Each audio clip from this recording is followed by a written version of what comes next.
Hello, everybody. This is Jonathan Levy here and John Devados as well. We are here to give a quarterly update from the co-chairs of the Token Taxonomy Framework Working Group. So a quick recap of what we have done in 2020.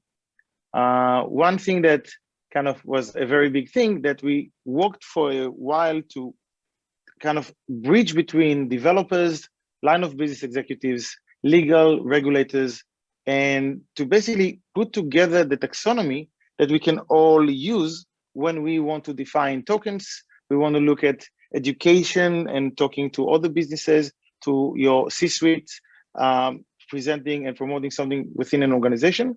And our main thing is to have the ability to define a common set of concepts, behaviors, and terms that are not legally binding, they are not too prohibitive and complex, but at the same time, clearly explain what we are trying to say when we are looking at a fungible token, a transferable asset, a splittable and atomic one.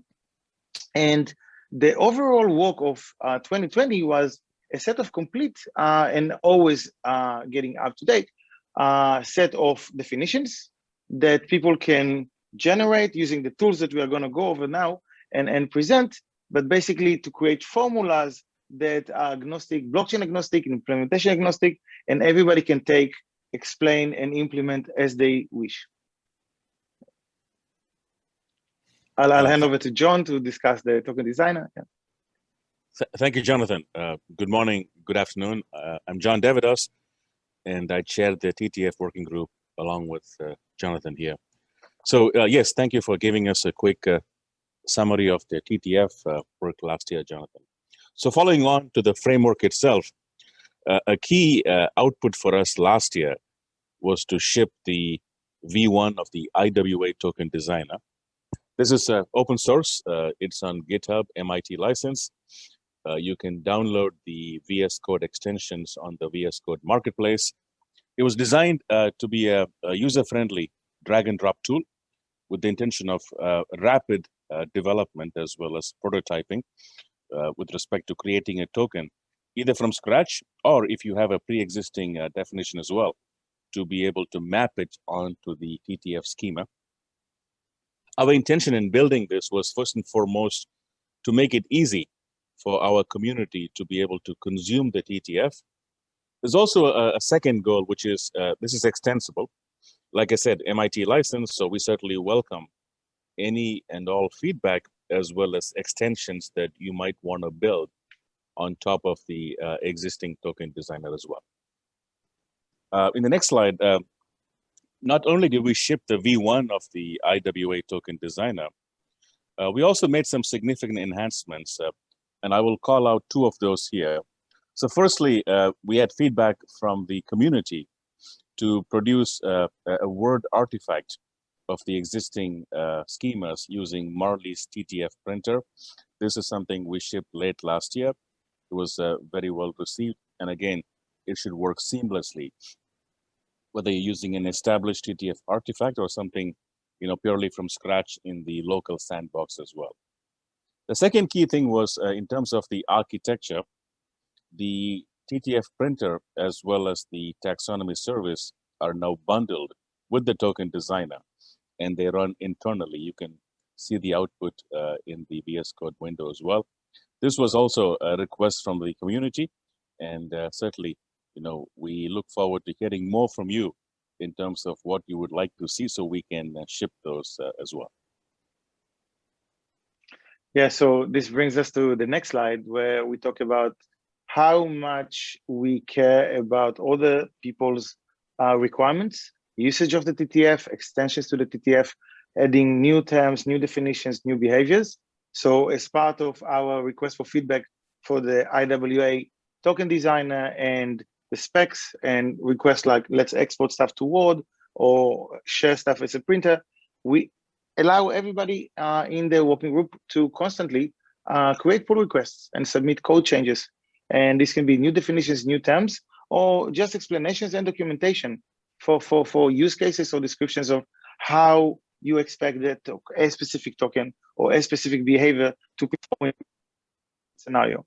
So very quickly, we have like a 4-step very, very standard way of a pull request kind of life cycle, right? So you create a pull request, you request a review, we review it. It can be all the community, everybody can review it. And then at some point, one of us, the chairs, co-chairs, maintainers, people from other working groups that are also part of it that can chime in.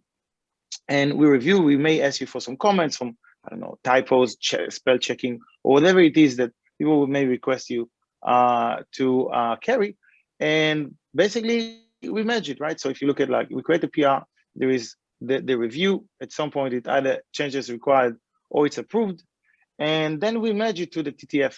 One thing that is really important is that it's not over, like, after we merge your changes, right? For us, it's an ongoing process, right? There are many definitions that we actually had from 2019 and 2020, and people are still trying to look at whether that's exactly what they need or whether they need changes. So we expect a lot of kind of effort around integration to be able to demonstrate how it's being used, to receive feedback, to listen, to update.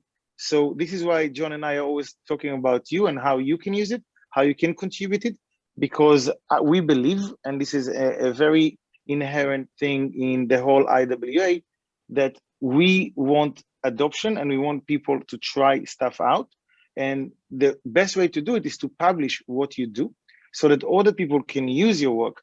Otherwise, you're going to end up with a definition of one token that you develop and use in silo and nobody else can use. And then people need to recreate or reinvent the wheel. And it's actually less interoperable. So this process is all about sharing stuff and reviewing and talking about things. And it's an ongoing process from, you know, from start to finish.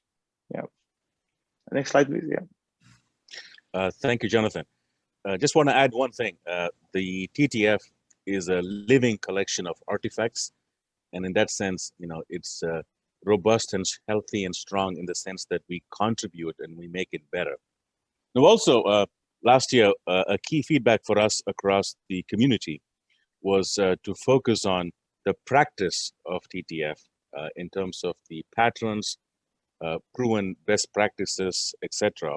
So we were investing in a few things. Firstly, blog posts to enable our community to stay on top of the innovation, as well as to learn from other members who are using and deploying TTF artifacts to further their business needs. The second thing, there was feedback across the community to share, if you will, an executive or a management overview of how to think about the TTF and also how to apply the TTF from an executive perspective. So we took the effort to write up, to create content, a slide deck, as well as an article that we published again on the IWA blog. If you have not had a chance to look at it, I would highly recommend, please take a look. It's not verbose, a couple of pages long. It'll give you a good high-level overview of why you care about the TTF and what the business benefits are for your organization. The third thing was a learning series that we kicked off early last year. We have the initial version of the content out there for you. And once again, would love to get your feedback and what you would like to see as we build on this content in this calendar year.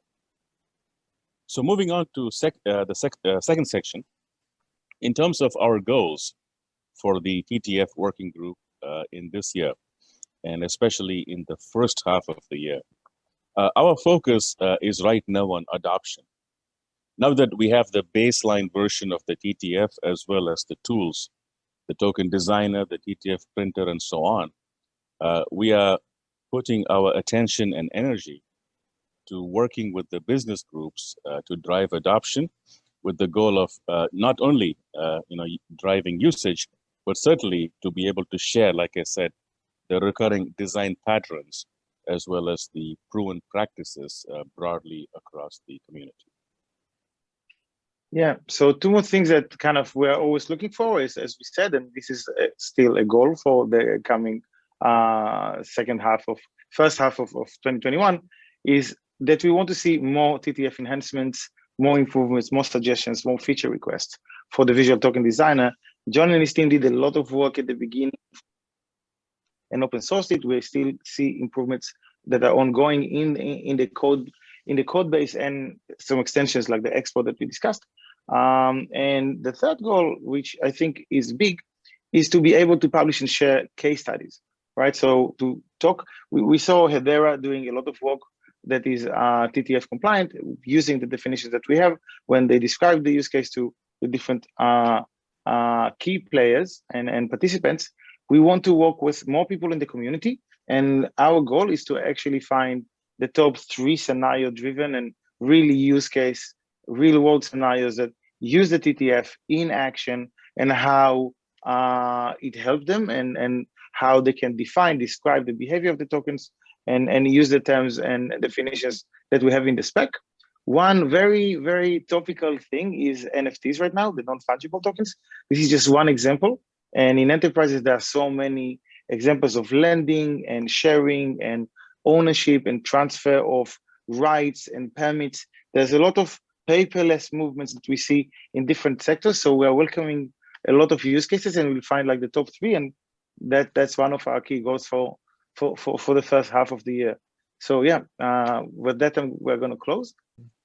So thank you very much, everybody, for this quick update, and we're looking forward to working with you on extending the TTF and enhancing our visual token designer.